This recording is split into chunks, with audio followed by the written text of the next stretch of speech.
The legacy of the past coffee industry.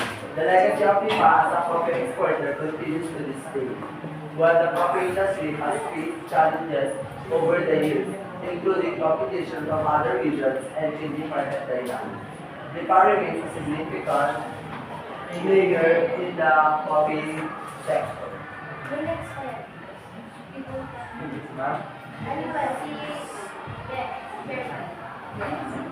In recent years, there has been a resurgence of interest in specialty coffee, and Diba has embraced this trend. Local farmers are now focusing on sustainable practices and unique flavor profiles, further enhancing the reputation of Diba coffee.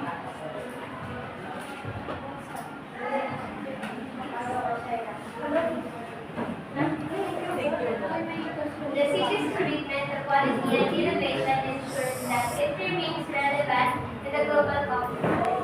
So when we say legacy, what does it mean? Legacy, kumbaga yun yung mga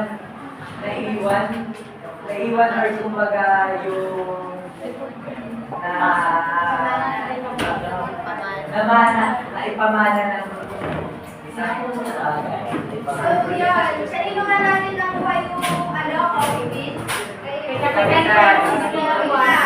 Raise your hand if you want to answer. Kanino natin na sino unang nag-introduce ng coffee sa Pilipinas?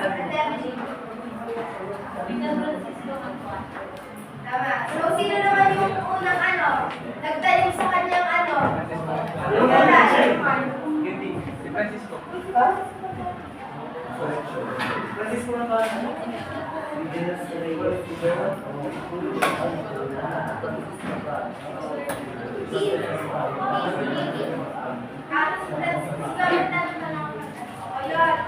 So yun, di ba since 18th century, nag-export na tayo sa ibang bansa ng kape, ng coffee beans. Up until now, nag-export pa rin tayo. Even though sobrang daming competitors such as yung mga bansa na Brazil, Switzerland, Vietnam, Indonesia, yun. Yung mga bansang yun is nag-export din ng coffee. Pero up until now, nag-export pa rin tayo, continuously pa rin tayo naglalabas ng ating product sa iba't ibang bansa. And also, yun, commitment to quality and innovation ensures that it remains relevant in the global coffee market. Ina-ensure natin na yung ating coffee na i-export is, yun nga, good quality. Tapos,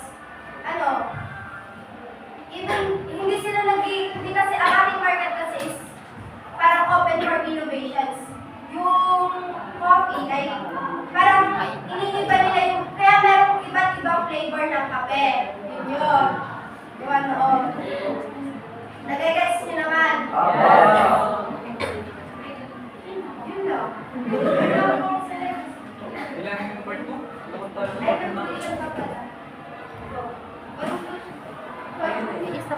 Iis ka ba? Ay, shot.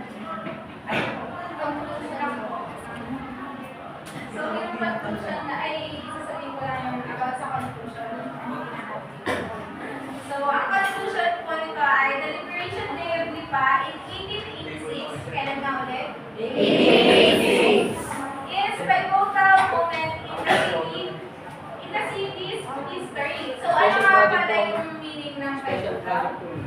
Crucial or very important. Very important. So, andito nga siya sa history ng Lipa. So, talagang crucial at importante nga talaga ang Liberation Day ng Lipa dito sa history ng city na to.